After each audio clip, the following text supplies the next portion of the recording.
Good afternoon and welcome to the National Urban League Digital Career Success Series, brought to you by the Urban League Jobs Network.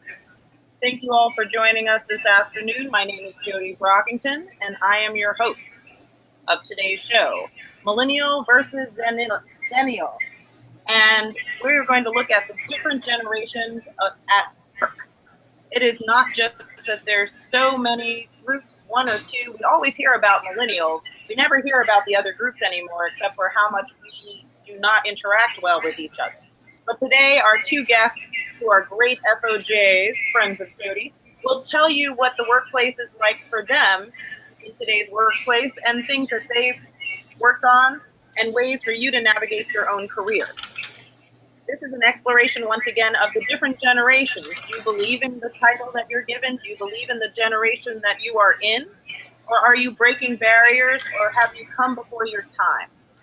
So, our first guest today is Alicia Sherwood Ray, who I had the pleasure of meeting in my paths of the National Urban League Young Professionals.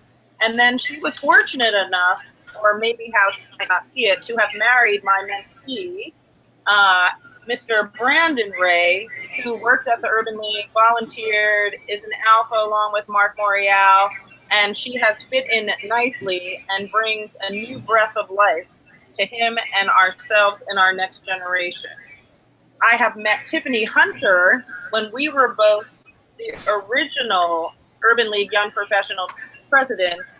While I was founding the New York chapter, Tiffany was paving the way those in Dallas, and since then has done amazing things in PR, and will share with you just recently graduating or about to graduate with another degree. So learning never ends for either of these women. They're both extremely powerful, and what I found kind of funny, and I don't know if you guys looked at the promotion, is that they really look alike, like they're sisters. And we're talking about two different generations. But before we begin, we'd like to do a poll to see who's in our audience today. So when we kick off, we're definitely speaking to the right voice and to the right people. Alicia, you'll be up first. All right.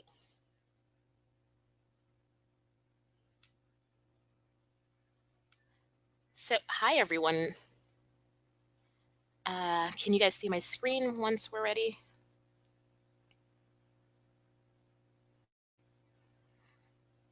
Gen X is 50% today, Alicia, so you know who you're talking to. Only 25% showed up in the other pieces. Great presentation. Sounds very millennial to me. All right. Well, thank you, Jody, for such a lovely introduction. Brandon's a very lucky guy. I actually, to give some background, met him volunteering at the Urban League at a local affiliate and then somehow became Urban Leaguers. And the saying is very true. Once an Urban Leaguer, always an Urban Leaguer. So besides that, I am a lover of design, media, and technology, and I am really fascinated with how we consume media and how technology essentially is changing our life and how it's changing our future. I love fishing for new opportunities and experiences. I think I wake up every morning trying to figure out what can I tap into next. This is kind of what fuels me. This is how I get through my day. And I would attribute some of these characteristics to some of the things in some of the opportunities and experiences that I have been very fortunate to hone in on. So to give you a little bit of background about myself, I am a Florida native by way of Jamaica, and I had my first really great opportunity with the Gannett Company at the intersection of print newspaper and design. And so I spent a few months there as an intern really trying to understand this world that was converging. After spending some time at Gannett in Tallahassee, I decided to pack a bag with only $75 in my back pocket, support from my parents, and I moved to New York where I had no family. I basically lived with my godmother in a room until I really figured out my life. I knew I wanted to be close to the gatekeeper, so it was just important for me to move to New York. Upon my move, I worked a few odd jobs and then really got an opportunity to work with Cox Media Group, WBAB, WBLI, where I spent a lot of time doing interactive design, content creation, digital advertising, and social media. It was through those experiences I more or less gained and developed the skills that I needed to thrive where I am now. Following that experience, I was very fortunate to lock in an opportunity with AT&T, specifically AT&T AdWorks, which is the advertising and marketing division of AT&T. And so there, I spent a lot of time doing work within the advanced linear and digital teams, essentially doing a lot of product marketing, strategy, direction within those environments, really bringing our ad technology or the ad technology solutions at the time to market. So as you can see, I have basically grown up in the media advertising space. Right now, I'm also very fortunate to hone in on an opportunity here at Freewheel, a Comcast company, where I am currently the senior manager of integrated market solutions. My primary role is really to just lead the front on all of our business operations solutions, really focus on strategic feature enhancement and change management within the organization. Some of my affiliations, currently, I tend to get involved in a lot of clubs and organizations, and you'll understand why a little bit later in the conversation. But I am a proud member of the Advertising Club of New York, which afforded me a wonderful fellowship program last year where I had the opportunity to join 9 other middle managers within the industry. And it was more or less one of the most fulfilling experiences I had, only because it opened doors for me that I would not have otherwise been able to walk through had I not been a part of this program. I'm also a proud member of Alpha Kappa Alpha Sorority Incorporated and a proud member of Union Baptist Church, where I spend a lot of my time. So to kind of dive into the conversation, hopefully some more millennials are joining the discussion. You're a millennial, essentially, if you recognize any of these items. I know for me, about 3 of these items I really, really wanted and desired, but my parents did not buy into it. But I also do remember getting yelled at when my mom was trying to make a telephone call and we had to jump off of AOL because the landlines were essentially tied to that. So these are just some of the identifiers to help you kind of figure out where you are within this spectrum. Again, if you had any one of these or you can identify any one of these, then you're certainly a millennial. So, millennials in the workplace. Before I get into that, I essentially want to level set. I am not very fond of the term millennial, but I like to play nice in the sandbox, so therefore I'm willing to adopt it for this discussion. However, there is a negative stigma, I believe, that's tied to the terminology or the word millennial. I would say as a millennial in the workplace, based on my experiences, millennials bring an entrepreneur mindset to the workplace, basically having an entrepreneur mindset and being able to bring that type of thinking, that work ethic within the various companies that they work for. Millennials, I like to deem as also very flexible. We're able to pivot. We are very quick to adopt new technology only because we were born with them in our hands. And essentially, we also have a very strong can-do mentality. And so that's been, some of my experiences as a millennial and working with millennials within the media marketing and advertising space as well. In addition to that, I'm a strong believer that millennials love to take risk, right? I moved here to New York with $75. I think a lot of times we're really okay with getting ahead of our skis. We're really okay with kind of, doing something and then asking questions later. And that does make a very fruitful and productive environment in most cases. So we're huge risk takers. And then we're advocates. With everything happening in our industry and the world, we're really not afraid to really raise our hands in the workplace and speak out against something that makes us uncomfortable or advocate for what is right. And so I find within my couple of years in the industry that we are 110% confident with really speaking up in the workplace, being involved in employee resource groups across our companies, and then joining organizations like the Urban League, which provide a platform and resources for us to really be public and vocal about the things that truly matter to us. Challenges millennials face in the workplace. So again, debunking the stigma of a millennial, I think, has been one of the biggest challenges for a lot of us. Again, the stigma behind the term millennial shows that we are entitled, that we don't work hard, that we are lazy, and so on and so forth. And hopefully, after this discussion, if you had any questions about who a millennial truly is, hopefully you would have walked away feeling otherwise. R.I.P. Tommy.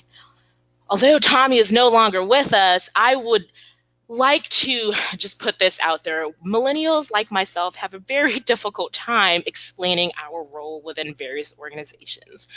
Because of our can-do mentality, and because a lot of the jobs that we have right now at our fingertips are unique to this particular time in our world, in our country, it is very difficult to explain what we do. We don't have traditional jobs like your traditional, nurse or doctor, teacher, lawyer. So that's one of the challenges, is how do we really explain what we do and get people to understand that? And then I would say the last thing that we experience is feeling like we're treated as children within the workplace. I love this meme. I actually have it printed out in my notebook. I adored being treated like a child and dismissed, said no one ever. Again, I think going back to the stigmas that are more or less propped up against millennials, oftentimes we do feel like we are being handheld through most of our career process. So some of the keys to success, which have been super helpful for me, a lot of these are passed on from my mentors, people that I deem important within my circle. Rest. It is important that we get some rest. We can't do everything in one sitting. We can't do it all. We can't move mountains all at the same time, no matter how much you think you can. So it's important to just rest, relax, and just really collect yourself. So I try to get to bed at a decent time, or I'm trying to often find ways to practice better self-care. Relationship currency. This is a huge thing for me. I learned this from my husband, believe it or not. He's like the master networker. And so the relationship currency, which is something one of my idols, Carla Harris, talks about in her book, relationship currency matters. I will say, off the record, a lot of the opportunities that I've had within the last 8 years have truly come from the relationships and the people that I knew. Their saying is very true. It's almost like it's not about who you know, but it's about who knows you. And so really taking the art of networking very seriously, following up when you're meeting people, following up with emails, connecting on LinkedIn, I think are all very important. Some of the other things is I like to consider myself a lifelong learner, never stop learning, and I do have some resources at the end of my slides, which I will share in terms of things that I use on a day-to-day basis to kind of keep me in the know. Keep showing up. My mantra is go hard or go home. I think enough is said there. If you're doing something and if you're putting your energy behind something, it's always important that you put 110%. Another thing that I have learned throughout my time in the industry and just as a millennial growing up in the media marketing and advertising industry is be prepared for the challenge. I think a lot of times we're so quick to say, I can't, I am not sure, I am not able to, or it doesn't make sense. I'm all about being a risk taker and really just being prepared for anything that's tossed my way. You never know what the outcome will be. What's the worst that can happen? You fail, and you fail quickly, and you move on. The last key to success for me has been asking for feedback. So I have what you would like to call, I guess, a board of directors, where these people get to listen to me rant about all of the things that I am doing and then provide feedback. I will say very early in my career, it was very difficult for me to take that feedback or take the criticism because I always wanted to make sure that I was doing everything that I needed to do to just have the best results. And I quickly learned that that was not always possible. So I'm constantly asking for feedback, constantly asking for criticism so that I can continue to improve on my efforts. So some of my influences, I spend a lot of time reading. I have a very interesting commute from New York City to Long Island, and so these are some of the books that I kind of keep in my back pocket. They almost serve as my Bible, if you may. I often reference them for key points and things that I am using within the workplace. One of my favorite ones was from Lean In by Sheryl Sandberg.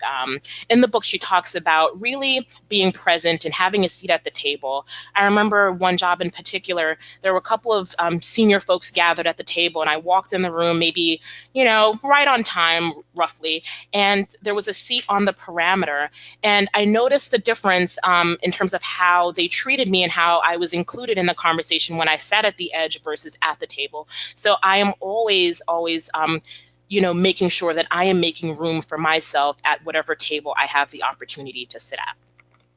In addition to that, I am a big podcast junkie. So these are just some examples of podcasts that I really tune into on a day-to-day basis.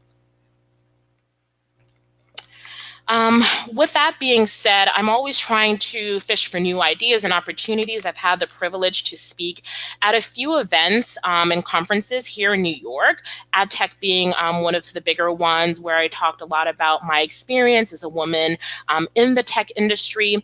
The Ad Club, again, at their Women's Masterclass. Bank of America has a phenomenal youth conference that I'm also able to speak at, as well as at my time at AT&T, I was afforded the opportunity to speak at a few events.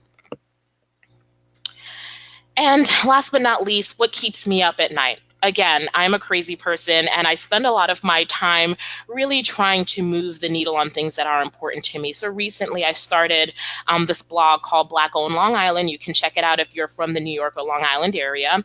And here I'm really just cataloging a lot of our Black-owned businesses, because it is something that is very difficult to find for us as Long Islanders. Black-owned businesses are very important to us, and so I have curated more or less this guide to helping us identify and support as well as amplify these Black-owned businesses. After experiencing burnout a couple of years ago, I decided to take self-care a little bit more seriously. And I know the term is overused, but self-care has become a very huge part of my success. It has truly allowed me to bring my best self to work. So you can check out my self-care blog, 3pmteatime.com, or follow on Instagram. And then I don't know if you saw in the previous slide, I'm also a fine artist. I actually got my first degree in fine arts. And so I actually had a great opportunity to have my first art show in New York City last fall, where I showcased about 10 to 12 pieces, really touching on women of color within our society and how they've had to carry the load for so long. And so I wanted to use that platform to celebrate them. With that being said, I'll hand it on over to Tiffany. Hello, everyone. Thank you all so much for joining us this afternoon. I know that you had several options for your lunch break today, so thank you so much for choosing us. And I hope that you leave today with tools and resources that you'll be able to help you excel in the office and beyond. I'll start by giving a little overview of my professional background and journey. As Jody mentioned, I am an original Urban Leaguer and served as the president of the Dallas Urban League of Professionals for 2 years back in 2003, 2005. And it was in this role that I had the opportunity to really learn what it meant to give selflessly of your time, talent, and resources.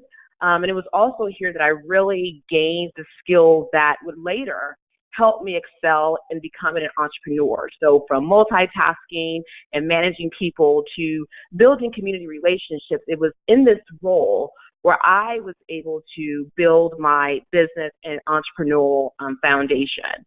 I've also been in corporate America, where I was able to work with Wyndham International, which is a national hotel chain.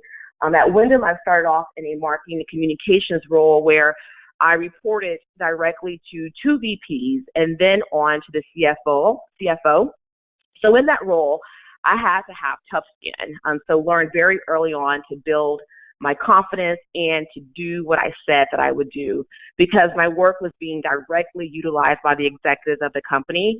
And the town hall meetings consisted of reports and information that I provided. So I had to always be on my P's and Q's at all times.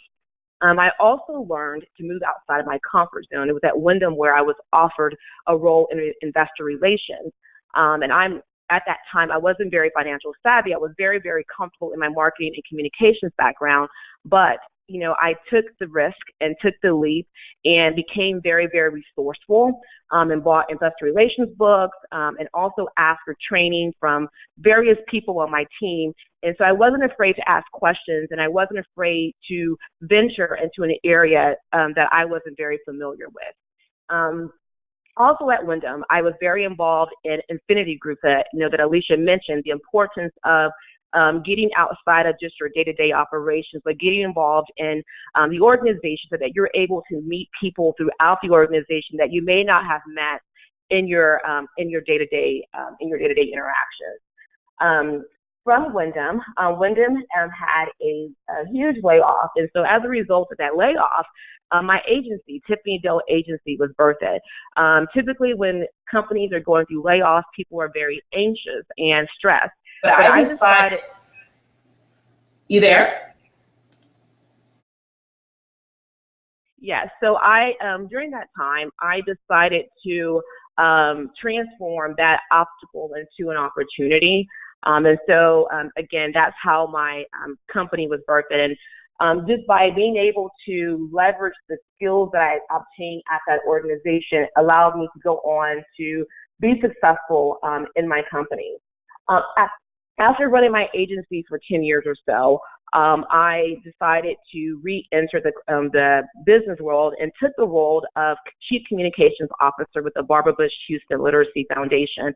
Life happened, and like I said, after 10 years, I decided to do that, but it was a role where I was able to really leverage all of my background, my entrepreneurial, my corporate America experience, my marketing experience, as well as my experience of being in the community, and being able to take that and transition it into a role that was very, very beneficial to the foundation as well as the overall Houston community. After working there for about a year and a half, I decided that I wanted to strengthen my background. The majority of my background was marketing and communications, but I was really wanting to learn more about finance and technology, something outside of my comfort zone, and that's why I decided to go back to school and get my MBA. Being in graduate school really stretched me, but also allowed me to learn the things that I wanted to go and learn, but also things that I didn't really anticipate. So like my interest in economics and legal and leadership and being able to go abroad and really to ignite my passion of international marketing. So it really allowed me to venture into areas that I never really considered prior to that. And fortunately, I was fortunate. While I was in business school, I was offered a role at SMU, and I became their director of marketing communications. And that role was really great because it really allowed me the opportunity to work with millennials as well as Generation Z and baby boomers. And so it was a very interesting dynamic, whereas I had to customize and cater my management style to reach the expectations of the various groups, but also it helped me identify my weaknesses as a professional, because for so long I had only worked with senior level professionals and executives. So I had to learn how to manage millennials, and honestly learn how to become a team player again, because I was so used to running things, but now I have to become part of a team and go to meetings and one-on-ones. So it was a challenge, but overall I had to prioritize and focus on the season that I was in. And so also, I am a speaker, so I'm excited to be here with you guys today, and also an author. I authored my first book, Dawn of a New Day, and my speaking and my writing my book really is because of my enjoyment of sharing my professional and personal experiences with others, so that I can help inspire you all, and also to be a good resource.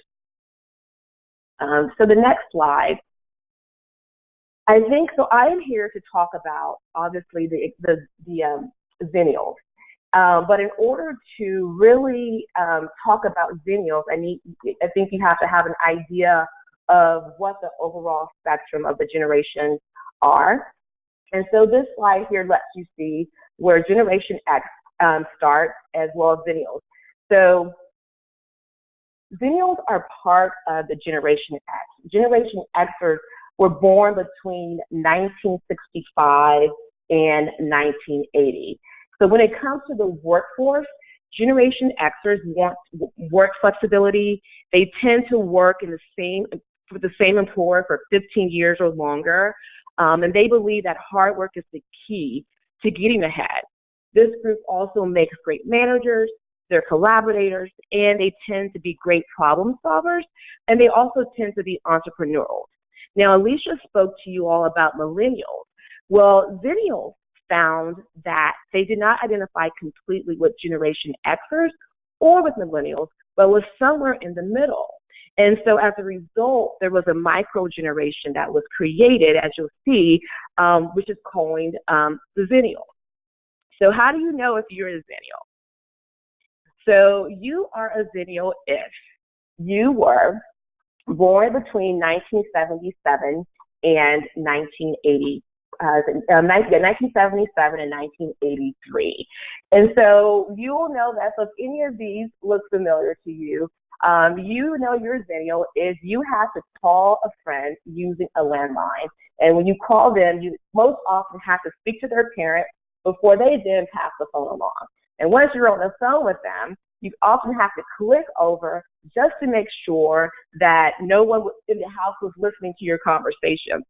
You also have to make collect calls. If you ever have to call home and when the operator says for you to say your name and you said, hey, mom, can you come pick me up, or something to that extent, then you are a Xennial. And then also Xennials, this computer, we had, big computers that require floppy disks, and then you often, your very first email account ended with hotmail.com. So that was our very first introduction really to the internet and being able to have, I guess, quote unquote, social media at that time. Also, as a Xennial, you used encyclopedias. There was no such thing as Google. You either had to go to the library or you were using the family collection of the encyclopedias. And then mixtape. There was no, and there Pandora or Spotify. You had to have a tape where you recorded songs, and typically they were titled slow jams or mixtapes. So, and many Generation Xers will relate to these as well. But what sets Xennials apart is that they were still young enough to be. They grew up in a analog childhood with all of these things, but they were also when they became adults exposed to the digital age. So Xennials in the workplace. So Xennials tend to do what they say that they are going to do. Their work values tend to be in line with baby boomers, so they have more traditional work values. If they say that they are going to have something done by a certain deadline, they need it. They also work well on teams. This group tends to be more understanding and relatable. And honestly, I'll go as far as to say that this generation grew up playing board games. They played hide and seek and dodgeball. So not only were they exposed to being on a team as adults, but they just grew up knowing how to be a team player. They are also open to new ideas and processes. They went from rotary phones to iPhones. And so they've always had to adapt to new technologies and new processes and new policy changes. So they are typically, this team makes up they're definitely open to new ideas and programs as well as processes. And because of this, they tend to be more flexible and coachable. They're open to change and willing to listen to new direction, and they're not typically stuck in old ways and do not come into a job already thinking that they know everything. And then also this group tends to understand hard work and purpose, so they're not coming in at 10, leaving at 2 o'clock. They understand the value of working hard. They tend to have worked around very hardworking, most likely blue-collar parents. And so they created, goals and aspirations like having big homes and families and material things. So as a result, they have to work hard, and they understand that, that they reap the rewards of their hard work. But then also, as time has evolved, they now are looking to have more purpose in their job functions as well. This group also tends to be entrepreneurial. So in addition to, as time has evolved, they are coming out with more, being more innovative with different ideas and willing to take a little bit of a chance to start something on their own. And then the biggest benefit of the Xennials is that they are the bridge between the Generation X and Millennials. They are the ones who grew up in both of the worlds. And so as in a workforce, they're able to bring those ideas of the different generations together.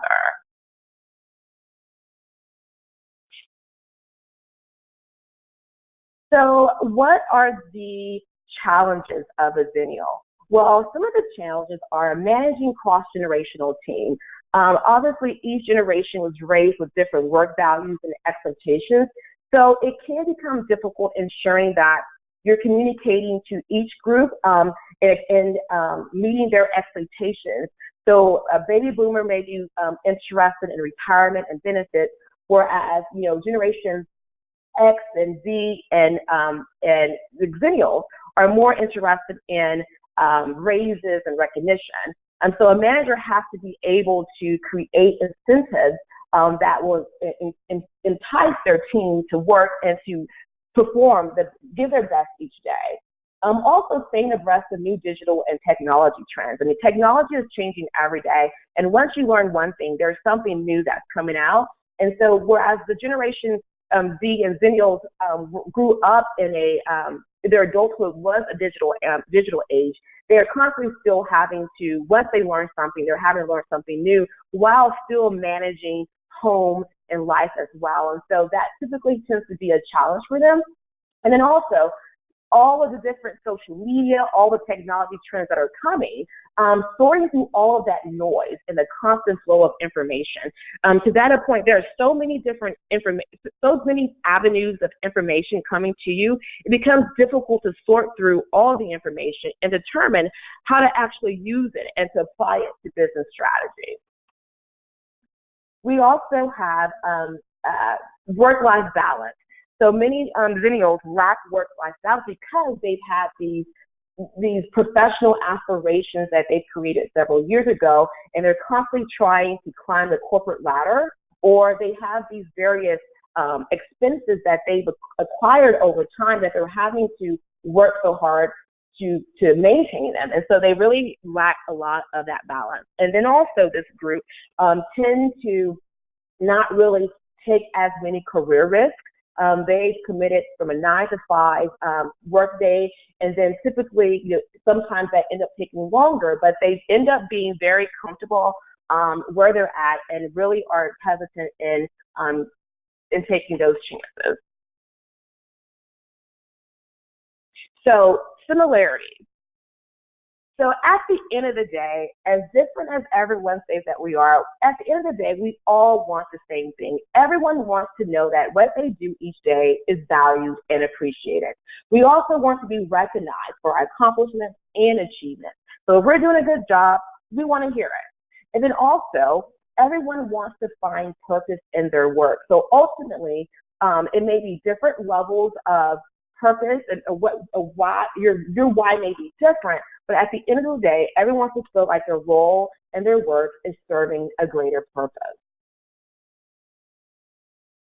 So, key tips for everyone. I mean, at the end of the day, Alicia spoke to key success tips. I believe that these tips, I had an opportunity to sit down with several leaders, executives at various organizations, and these are all key traits that the leaders possess and all successful people possess.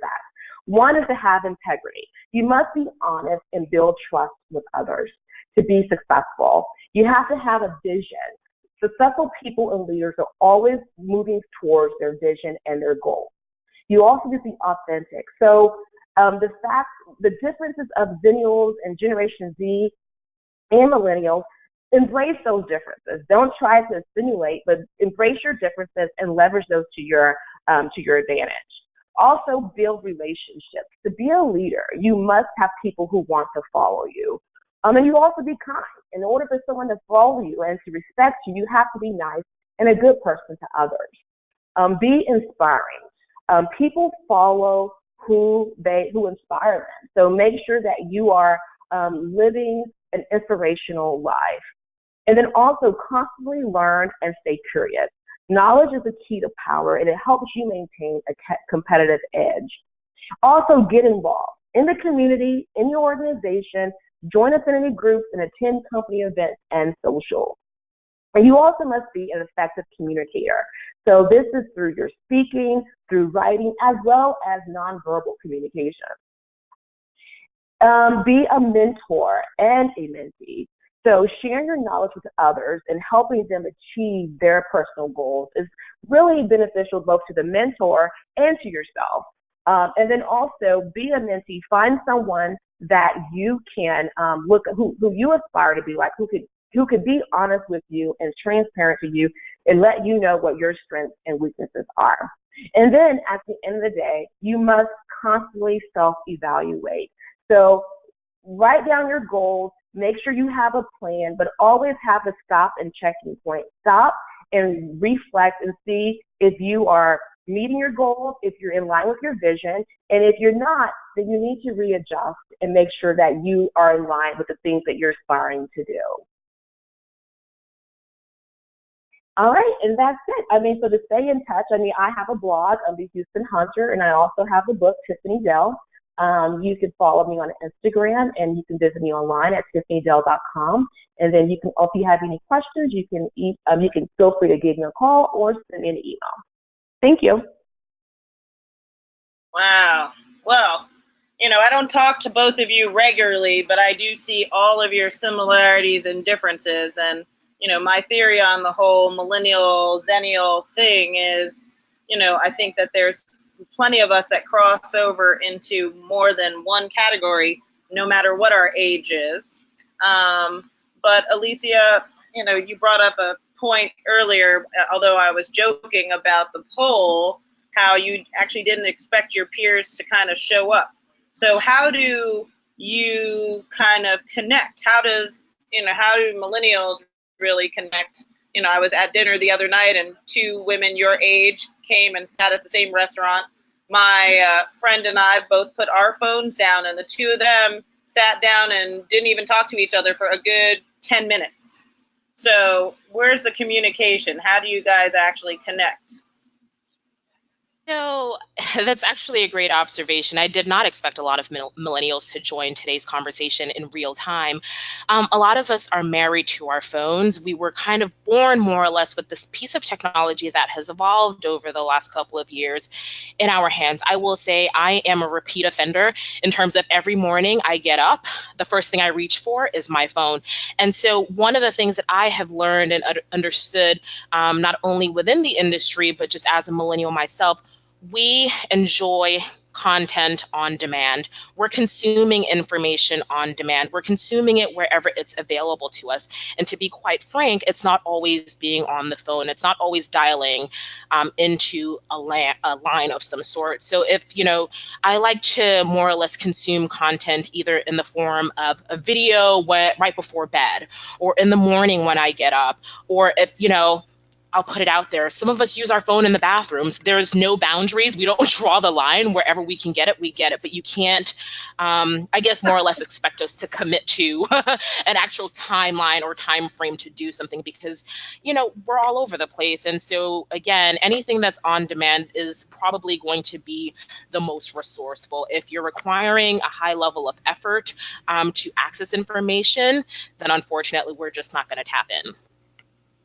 Yeah, because then Tiffany, you brought up this fact, and I'm in the Xennial X kind of generation myself, that we remember the times that you actually had to be a place, like to get a call, you needed to actually be on a landline at a place to meet someone, and to get a mentor, you had to go through something more structured. Right. But that doesn't mean, but in terms of communication, that doesn't mean we show up more. I just think that possibly there's some different expectations, but I don't find myself any less tied to a phone. But what about the communication piece between you and, your friends? Like, can you have a whole meal together without looking at your phones? No. We had versus Google, like, oh, what about so-and-so? Google it. So talk about that Right. in terms of how it's playing personally and professionally.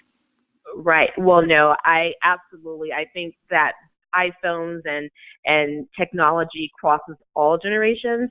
And everyone has their phone, but there are times where we're at dinner and say, okay, this is a no phone zone. So everyone has to put their phone down and be present. And I think that's the key thing that we just have to learn as a generation, all generations, to be present, because time passes, and just being able to be in the moment, enjoying each other's company, enjoying genuine conversation. It feels good. It's so random that someone actually picks up the phone to call you and you have a conversation versus, nowadays just texting or communicating via Facebook. But, I think as you get older, or at least for me personally, I am valuing more that one-on-one, face-to-face, voice-to-voice conversation and interaction. In terms of, both of you, I joked about how, we're all looking at your lovely photos now, how you both kind of look similar, have similar dress code. Granted, yes, maybe a picture not taken yesterday.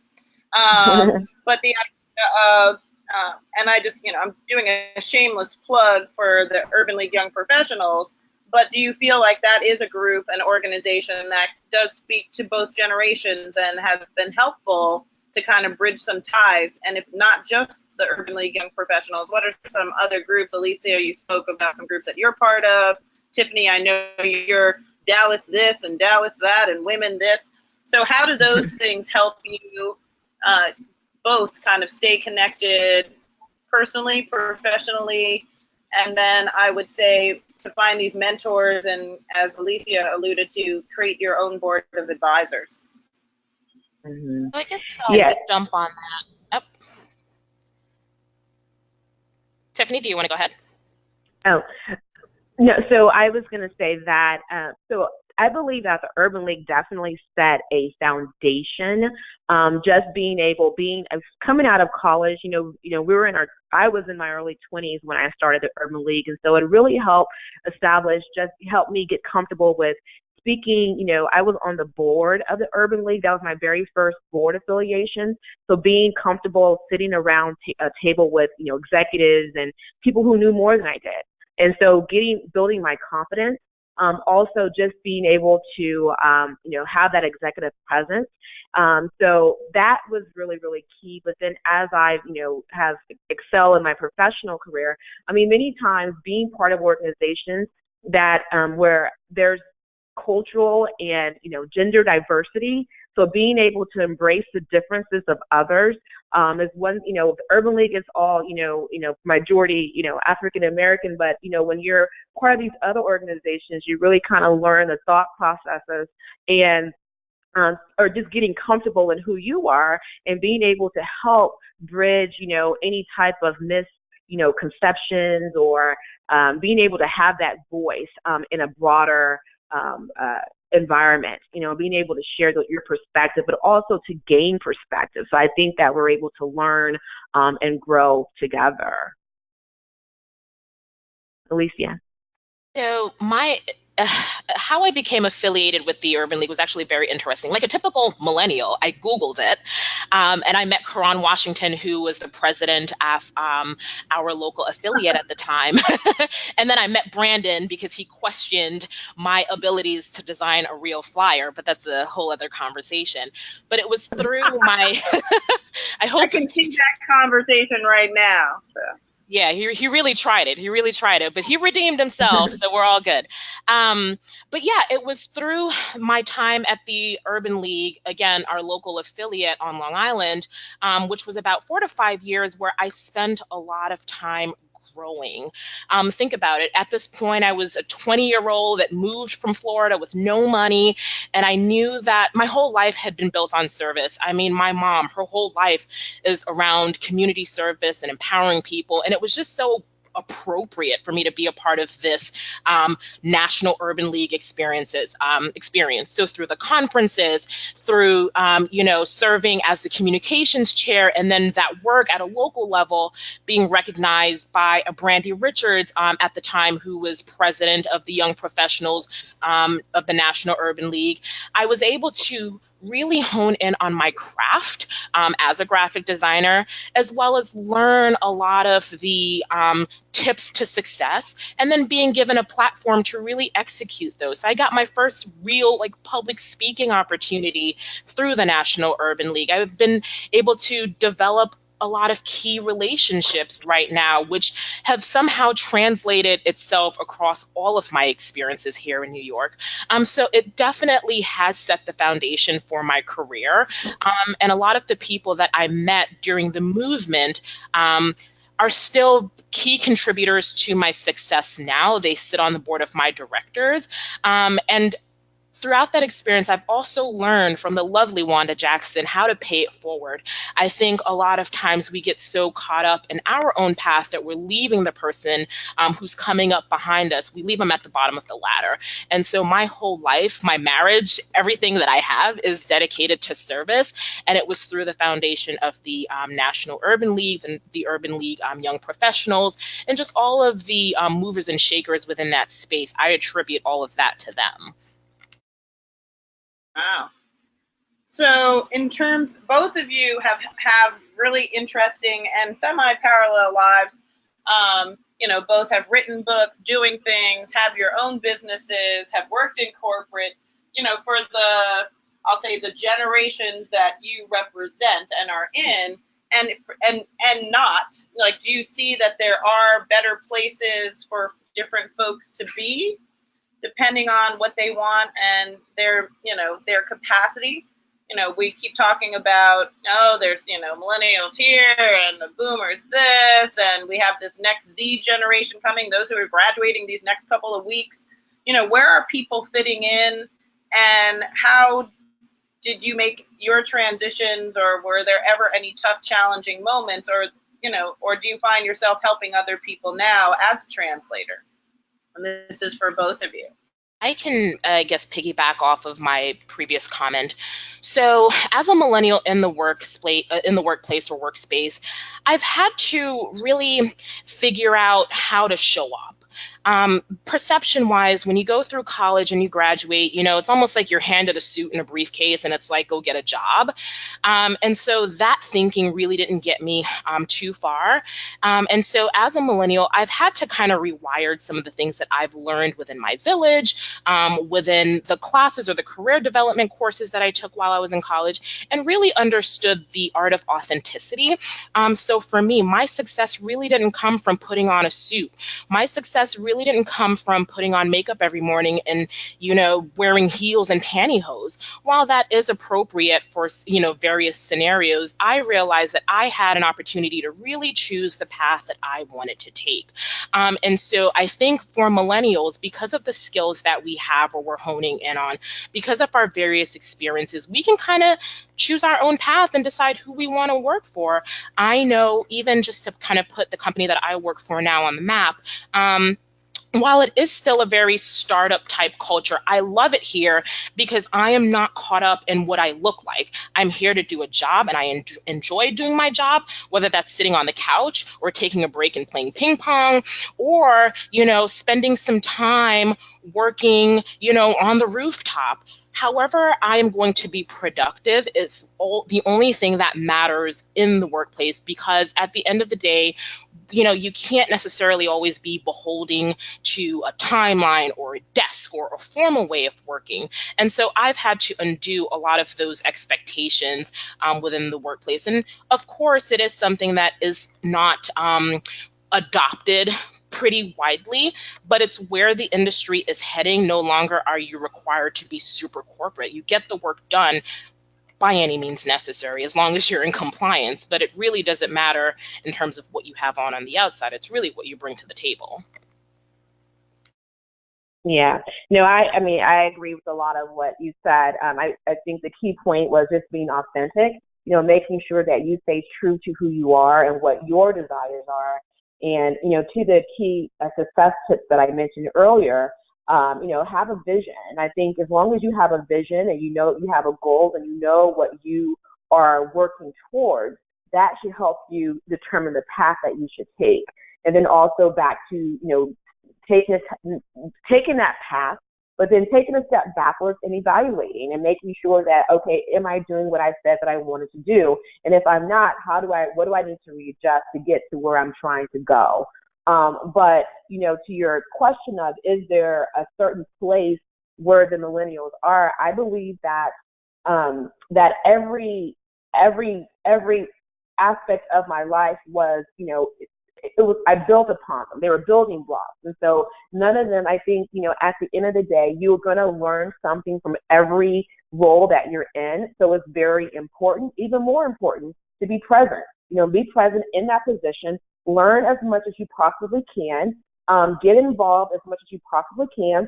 If there's an opportunity to join an affinity group, or to, if your boss is willing to pay for you to become part of an industry organization, do it, because, you may end up going out on your own and you're not going to be able to have the funds to do all those things. So while you're working, I always tell people that it's a learning ground.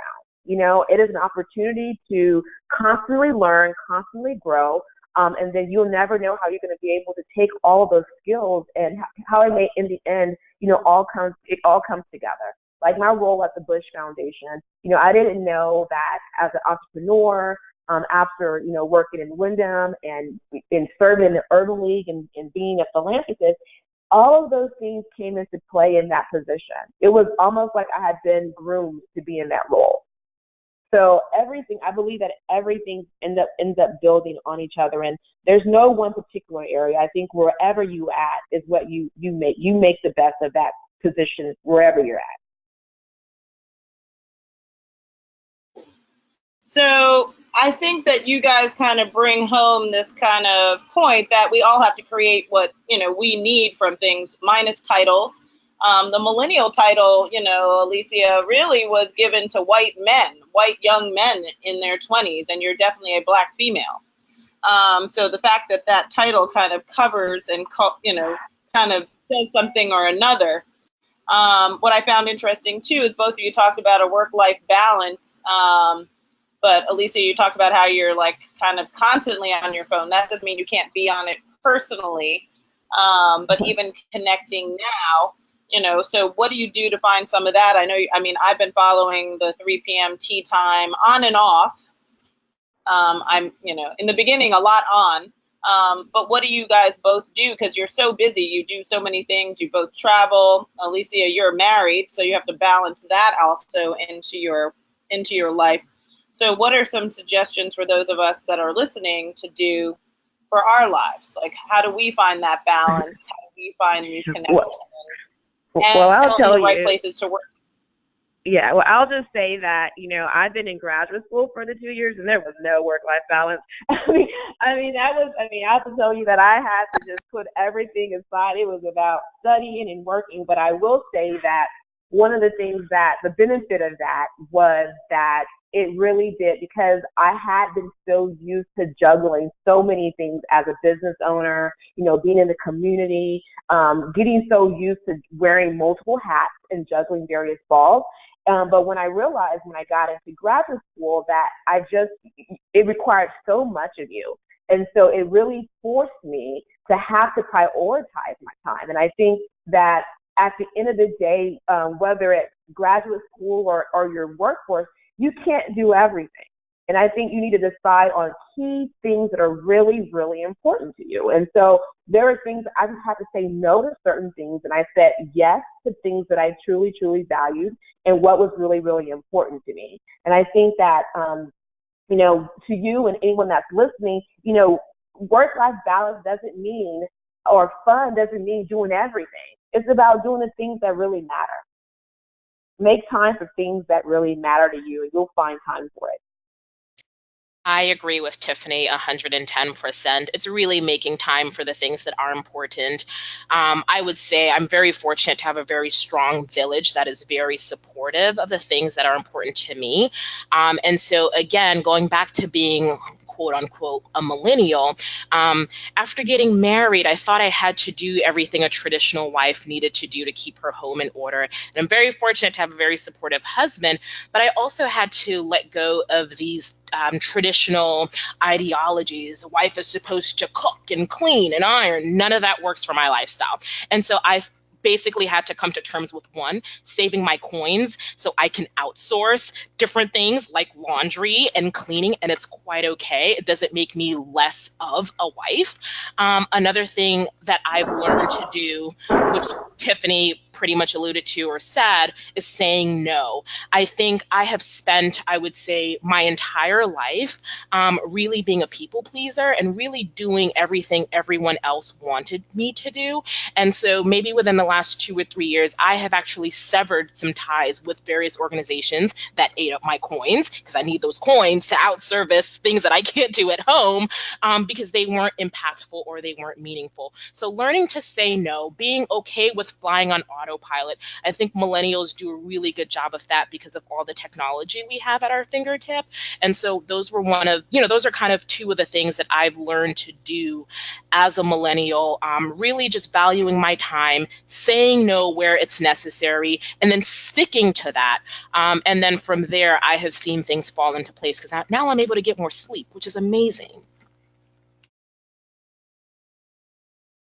It is just the little things, and our time today has come to an end, but you guys have had a great conversation, and the questions that people have been asking, I just had to kind of condense, because it's kind of like, everyone's trying to do their own thing. Not everyone is looking for, I think that there was a time that everyone in their career, just when you're new, you want some credit, you want you want someone to be recognized, you want someone to help you, and then eventually you get your stride and you realize it's your turn to be the help, and your turn to sit on someone else's board, and your turn. And sometimes you don't care about the credit as much as long as what you want done is done. And I think that's just how we kind of evolve. So I hope that we open our arms to this next group of folks entering the workforce and keep our arms open to those leaving, aka the boomers, but sticking around as consultants and keeping them on our boards of advisors, depending on how and where you work. So I want to thank you both for joining us, and I want to promote, you guys talked about all these different kind of things that you're doing. Our next seminar, our next DCSS is called Dripping in Success, that there's all kinds of jobs that we don't even think about that are just being created and that people create for themselves.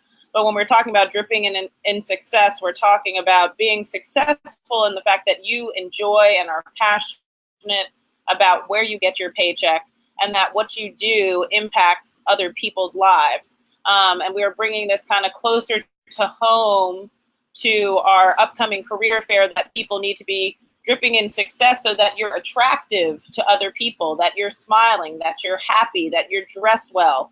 And it's not that you have to have the heels on, Alicia, but you have to have the right things on and the right attitude to attract things you want in your life. So thank you both for joining us. I'm so excited that the Urban League has brought us all together. I hope to see you guys maybe in Columbus, Ohio. And I really firmly believe that all of the generations, we are working the best we can together across technology and communication. And as we move towards the future of work, where robots and AI and virtual reality are becoming reality, that we do need to connect better with each other. So everyone who is listening today, please stay connected with the National Urban League, connect with Tiffany and Alicia. They're both doing great things. Get their books, read their stuff, follow their blogs, and support each other and your own circle of work, and find your own board of directors. So I cannot thank you guys enough. And I feel like I'm balancing out the millennial and the Xennial in myself today by doing this DCSS all the way from Dominican Republic. So I'm looking at a pool that I'd like to jump in as I'm trying to stay on Well, this I'm session. jealous. But you guys, Well, I am jealous. you brought up great information, and I do think that this is a discussion that will only continue as every generation continues to enter the workforce. So, be mindful of that as you move and navigate your career and who you hire and how we all treat people. So once again, see you hopefully all May 30th for Dripping in Success. And we will be sending out, you'll have access to today's DCSS on the National Urban League YouTube's channel under Urban League Jobs Network. So thank you so much, and then we will send it out to you guys so you can get it out to your networks as well. So Wonderful. have a great rest of your week and a great afternoon. Bye-bye. Thank you, Jody. the Thanks, opportunity. Alicia. Bye. Bye-bye.